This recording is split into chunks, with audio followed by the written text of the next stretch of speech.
Education interface 2026 কলকাতার Netaji indoor স্টেডিয়ামে আয়োজিত ক্যারিয়ার এডুকেশন ফেয়ার।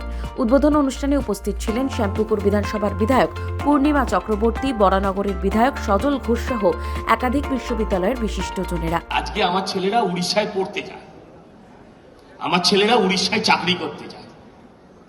এটা আমাদের দুর্ভাগ্য। মেদিনীপুর ওরিয়েন্টেড এরিয়ায় অঞ্চলে আমাদের মানুষ উড়িষ্যায় চিকিৎসা করতে যায়। আপনারা তো বাংলার, আপনারা চেষ্টা করুন যাতে ওই রাজ্য থেকে ইনভেস্টমেন্ট গুলো এই রাজ্যে আসে। এটাও তো ওয়ান টাইপ অফ ইনভেস্টমেন্ট।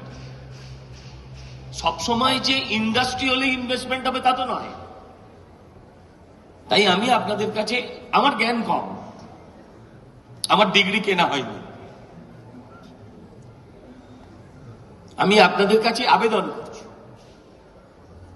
আমি নিশ্চয়ই সরকারকে বলবো যাতে সরকারি প্রতিষ্ঠানগুলো পাওয়ারফুল হয়, পাশাপাশি এগুলোকেও যেন তৈরি করা হয় যেখানে অন্য রাজ্যের ছেলেরা এখানে সস্তায় পড়তে আসতে।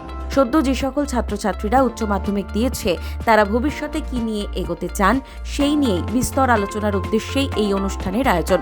16, 17 এবং 18 মে সকাল 11টা থেকে সন্ধ্যা 7টা পর্যন্ত চলবে এই ক্যারিয়ার এডুকেশন ফেয়ার। অনুষ্ঠান শেষে সাংবাদিকদের মুখোমুখি হয়ে বিধায়ক সজল ঘোষ জানিয়েছেন, খুব শীঘ্রই কলেজ ও বিশ্ববিদ্যালয়ে ছাত্র নির্বাচন হবে।